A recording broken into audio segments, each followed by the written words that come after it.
mon nom est Berthilde Gahongayire. Je suis la directrice régionale pour l'Afrique de l'Ouest, du Centre et du Nord. Quelques pays de l'Afrique du Nord aussi font partie de notre juridiction. Le plus grand défi à l'échelle mondiale, c'est plutôt, oui, à l'échelle mondiale, ce sont les inégalités. Ce sont les inégalités qu'on voit qui renforcent les fossés qui existent entre l'accès aux services et surtout ces inégalités par rapport à l'accès au traitement.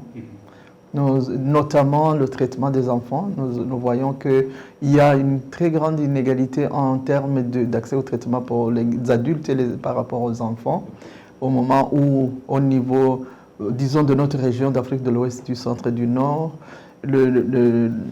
l'accès au traitement pour les adultes atteint les 81%. Pour les enfants, nous sommes encore à 31%. Ça, c'est un grand défi. Il y a aussi des inégalités liées au genre, il y a des inégalités liées à l'accès aux services de façon générale des services de santé. Il y a l'accès aussi, des inégalités aussi liées au fait qu'il y a des populations qui sont laissées pour compte. L'accès au traitement est encore un défi majeur, et surtout dans les pays à revenus moyens et à revenus faibles. Ça, c'est un fait. Et l'accès au personnel de santé qualifié, aussi, c'est un défi que nous pouvons relever. Et les chaînes d'approvisionnement.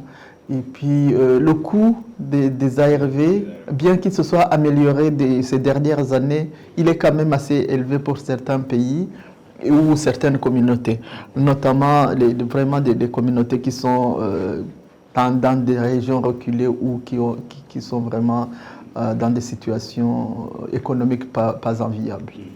Il y a d'autres obstacles aussi, il y a la stigmatisation et la discrimination. Ça, c'est un des plus grands défis aussi pour l'accès au traitement, notamment pour les personnes marginalisées qui n'ont pas accès au traitement. Donc ça, c'est des défis qu'on rencontre. Et puis, l'autre plus grand défi aussi dans l'accès au traitement, c'est la durée du traitement. Vous savez que quand on commence l'accès aux antirétroviraux, c'est pour la vie.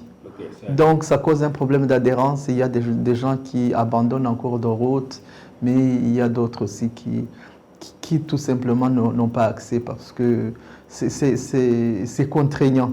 Vous vous rendez compte, prendre les médicaments à vie, c'est vraiment quelque chose aussi. C'est un grand défi. Pour s'assurer de l'adhésion de ces personnes qui quittent le traitement, on utilise les communautés. Donc, vraiment qu'ils soient sensibilisés dans leur communauté. Et puis, il y a la sensibilisation des personnes eux-mêmes pour qu'ils comprennent le danger qu'il y a à abandonner le traitement. Parce que le traitement, ça les maintient en vie. Et s'ils abandonnent le traitement, c'est-à-dire qu'ils se condamnent eux-mêmes à la mort. Donc ça, c'est vraiment des questions de sensibilisation de tout l'entourage, des communautés, des leaders des communautés aussi, pour que vraiment ils appuient les personnes. Et que les personnes elles-mêmes, elles sachent vraiment quels sont les enjeux en matière d'adhésion au traitement. Vous savez, la réponse au VIH-Sida, elle est multisectorielle. Donc c'est une approche que nous promouvons, l'accès à la réponse de façon multisectorielle dans tous les secteurs, surtout basé sur les personnes et surtout sur leurs droits. C'est-à-dire que toute personne a droit à la santé. Et ça, notre réponse est surtout basée sur les droits. Et elle est centrée sur la personne et basée sur les droits. Ça, c'est les aspects que nous utilisons. Et puis, nous utilisons aussi l'une des priorités majeures, c'est l'accès aux services de santé pour tout le monde, sans distinction de qui que ce soit, du statut social, de l'orientation sexuelle, du genre. Donc, nous promouvons et vraiment nous essayons de promouvoir l'accès au traitement et l'accès aux services de santé pour tous. Nous avons aussi, comme je vous le disais tout à l'heure, des aspects des approches communautaires. où la réponse ne reste que biomédicale, mais elle intègre aussi l'aspect communautaire, de façon que vraiment les communautés ils sachent que la réponse doit être dans leurs mains à elles aussi. L'ONU-SIDA aussi ou plaide les politiques publiques, pour que les politiques publiques soient inclusives, notamment l'égalité à l'accès, comme je disais, à la santé, les lois qui souvent sont discriminatoires. Et nous faisons en sorte que vraiment ces lois soient moins discriminantes, tout en expliquant pourquoi ceux qui sont discriminés par les lois se cachent et n'ont pas accès aux services, soit les services de prévention, de traitement ou de prise en charge. Nous avons une autre approche que nous appelons CLM, Community Led Monitoring, c'est-à-dire que les actions des communautés sont prises par les communautés, sont entre les mains des communautés.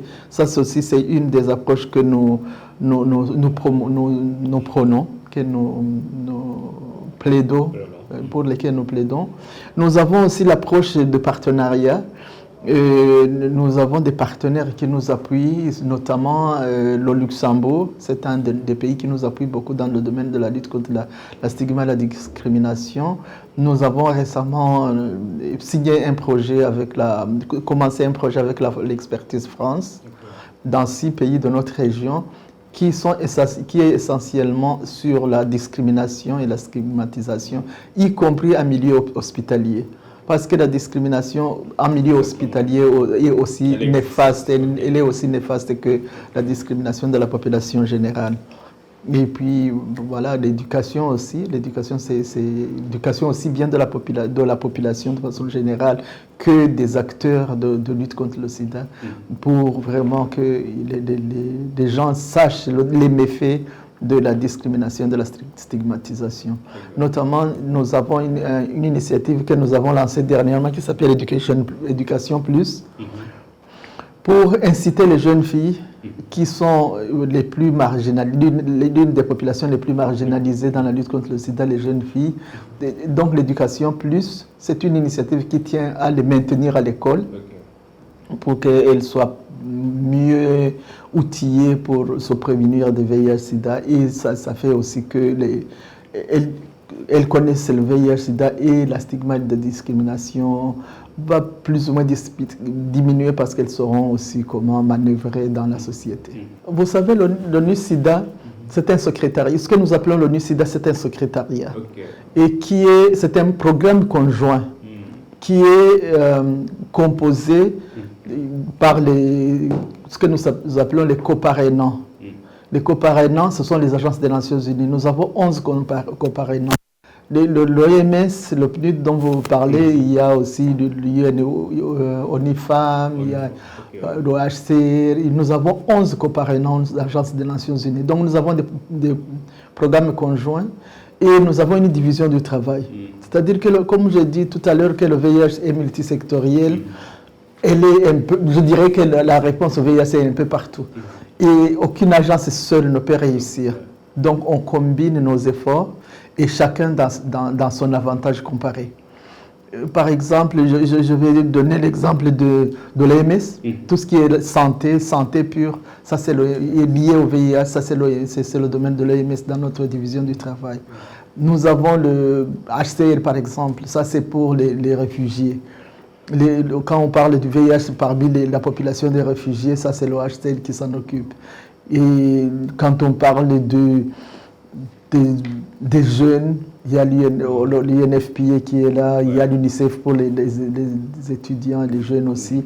Donc nous avons cette division du travail et nous, en tant qu'ONU-SIDA, nous sommes plutôt le secrétariat.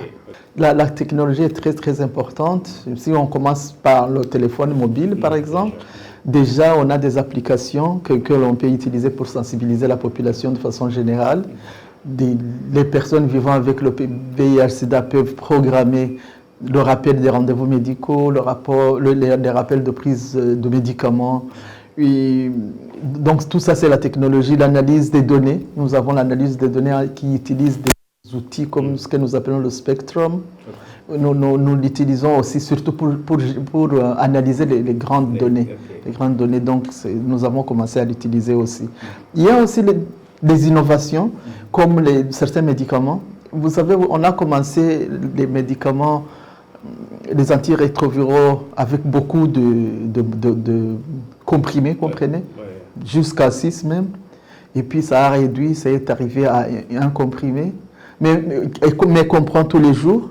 Aujourd'hui, grâce à la technologie, il y a un nouveau médicament qui s'appelle l'Enacapavir. Oui, ça c'est un nouveau médicament maintenant qui permet aux personnes vivant avec le VIH-Sida de prendre, d'avoir ce médicament 2 fois par an, tous les 6 mois. Donc vous voyez, le médicament que vous preniez tous les jours, maintenant vous allez avoir ce médicament 1 fois tous les 6 mois.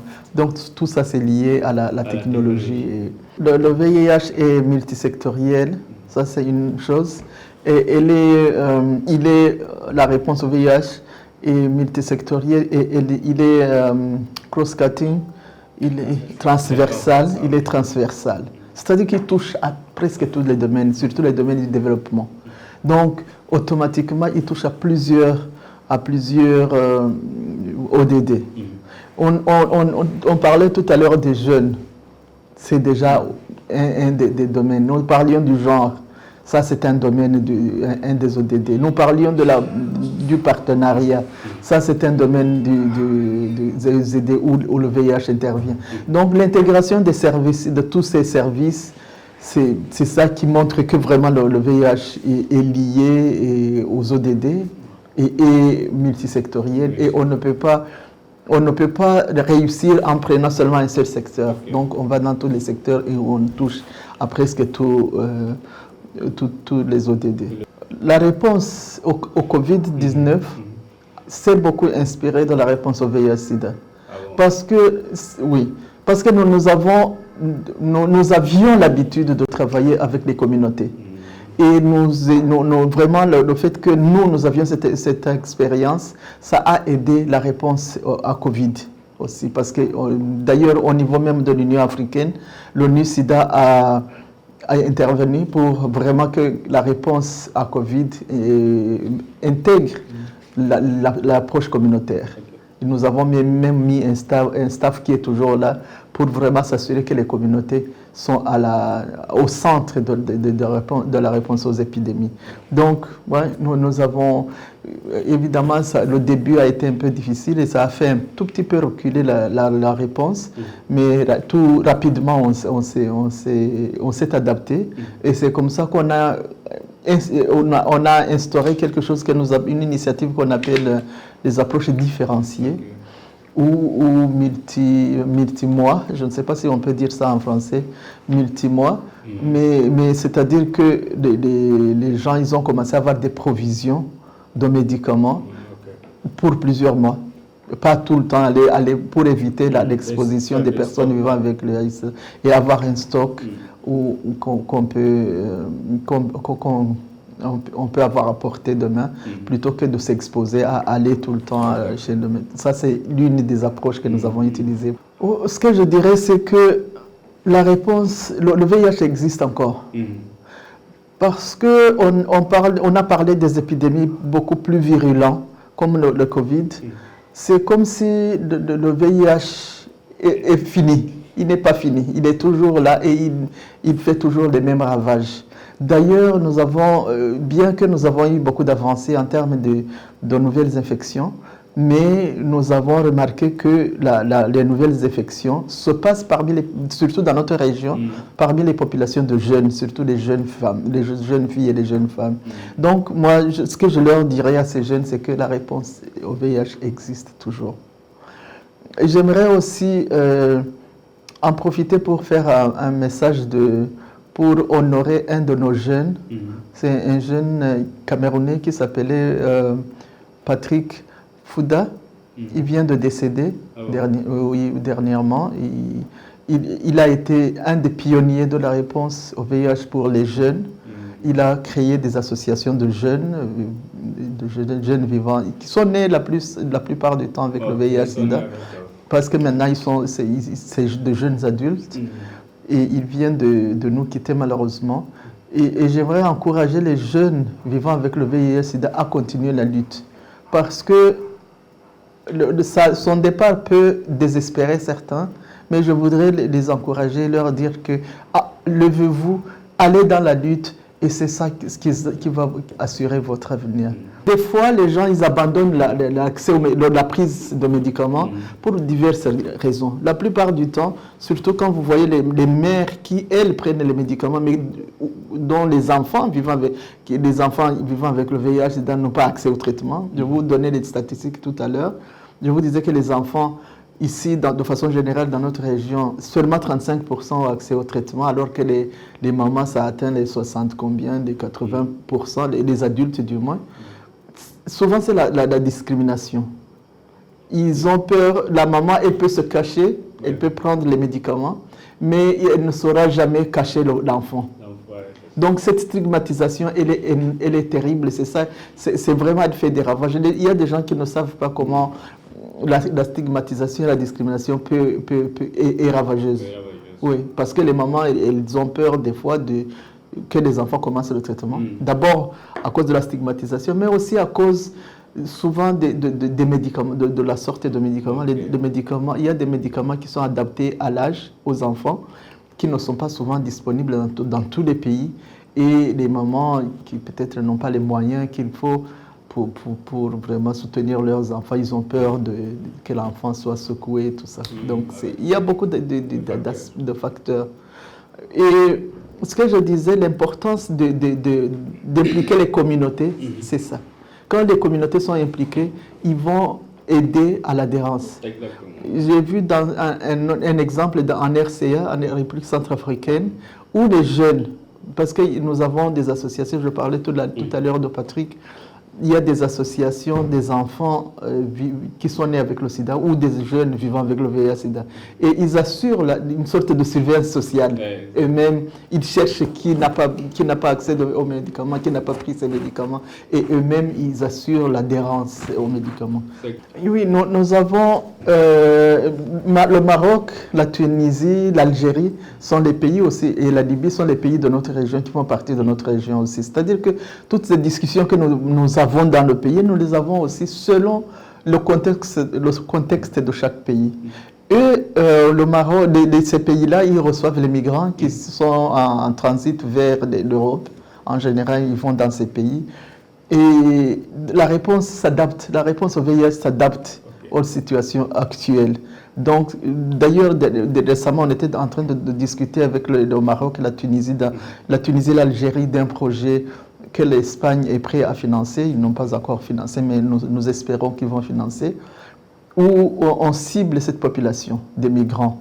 Donc, c'est-à-dire qu'ils ont accès au traitement, quand on les voit, bien sûr, parce que des fois, ils se cachent aussi, mais quand ils sont dans la société, ils doivent être ils bénéficient de toutes des initiatives qui sont dans le pays en matière de réponse au VIH-Sida et surtout d'accès au traitement.